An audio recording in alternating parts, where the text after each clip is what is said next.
रायगड जिल्ह्यातील अलिबाग वडखळ मार्ग हा महत्वाचा रस्ता असून यावर शेकापने अनेकदा निवेदन देऊन रस्त्यांच्या दुरुस्तीची मागणी केली होती। मात्र प्रशासन याकडे वारंवार दुर्लक्ष करत असल्याने शेकापने आक्रमक भूमिका घेतली।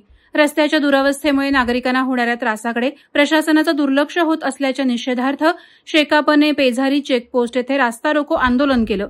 आज दिनांक 7 ऑक्टोबर रोजी सकाळी 9 वाजल्यापासून पेझारी चेकपोस्ट येथे शेकापच्या राज्य प्रवक्त्या चित्रलेखा पाटील यांच्या नेतृत्वाखाली हे ठिय्या आंदोलन पुकारण्यात आलं। यावेळी शेकापचे अनेक पदाधिकारी, ज्येष्ठ नेते आणि कार्यकर्ते मोठ्या संख्येने उपस्थित होते। आंदोलकांनी रस्त्यावर बसून वाहनांना थांबवलं आणि निदर्शनं करत चक्का जाम केला।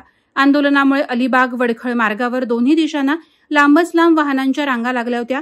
यावेळी आंदोलकांनी रुग्णवाहिका आणि शाळकरी विद्यार्थ्यांच्या वाहनांना प्राधान्याने सोडलं। अखेर प्रशासनाच्या मध्यस्थीनं आणि लेखी आश्वासनानंतर हे आंदोलन तुर्तास स्थगित करण्यात आलं। मला वाईट वाटतं की आम्हाला हा पाऊल उचलायला लागला किंवा एवढं टोकाचं पाऊल उचलायला लागलं, पण पर्याय नव्हता। मागचा 1 महिना आम्ही प्रशासनाकडे फॉलोअप करतोय। सत्ताधाऱ्यांची तर काही होपच नाहीये, कोणाला पडलेलीच नाहीये। अख्ख्या तालुक्यातले रस्ते खड्ड्यामुळे जवळजवळ मागच्या 15 ते 20 दिवसात 300हून अधिक महिला या ठिकाणी विधवा झालेले। ही परिस्थिती आहे, एवढे मृत्यू झालेले आहेत, अनेक लोकांनी आपली मुलं गमावली, कितींचे हात तुटले, कितींचे पाय तुटले। रोज माणूस घराबाहेर निघतो तर घरच्यांना भीती वाटते, अरे आता आज काय होणार नाही ना, तो बाईकवरून पडणार नाही ना।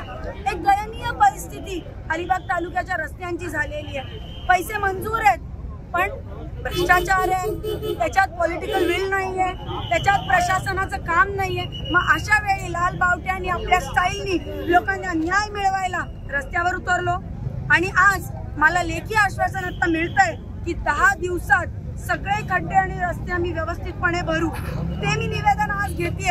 ये तो सिर्फ झाकी है, मुझे पिक्चर दिखानी नहीं है, कारण की मला इच्छा आहे की रस्ते भरले पाहिजे।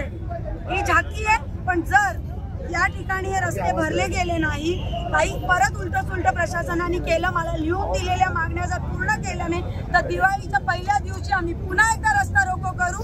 पण मला असं वाटतं आजच्या या स्वरूप बघून, या आंदोलनाचं उग्र स्वरूप बघून निश्चितपणे सगळे खड्डे भरायला घेतील आणि आमचं त्याच्याकडे सुद्धा आमच्या कार्यकर्त्यांचं लक्ष असेल, काय क्वालिटीने खड्डे भरतायत। इथलं राजकीय पुढारपण हे एकदमच फेल्युअर आहे। म्हणजे त्यांचं महेंद्र फेल्युअर दळवी नाव दिलं तरी चालेल, कारण की त्यांना खड्डा अजून खोल काढायचा आहे, लोळायला त्याच्यात चिखलात लोळायला भारी आवडतंय ना, खड्डा अजून खोल काढायचा आहे। त्याच्यामुळे त्यांच्याकडे तर माझी काहीच अपेक्षा नाहीये। सर्वसामान्यांची नाळ इथल्या शेतकरी कामगार पक्षाची बरोबर जोडलेली आहे। आमचं काम आहे सर्वसामान्य जनतेला न्याय देणं। मला त्या बाईची काळजी आहे, मला त्या बाईकवरती नोकरीला जाणाऱ्या मुलाची काळजी आहे, ज्याला आज खड्ड्यामुळे त्रास होतो।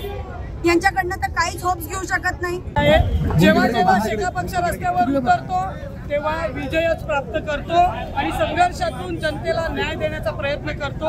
आजचं आंदोलन म्हणाल तुम्ही तर प्रचंड संख्येने एका चिडीने शेतकरी कामगार पक्षाचे कार्यकर्ते रस्त्यावर उतरलेले आहेत आणि ठिय्या मांडून बसलेले आहेत। प्रशासनानं मात्र नमतं घेतलेलं आहे आणि म्हणून काही अंशी मी म्हणेन हे आंदोलन स्थगित झालेलं आहे, हे संपलेलं नाहीये।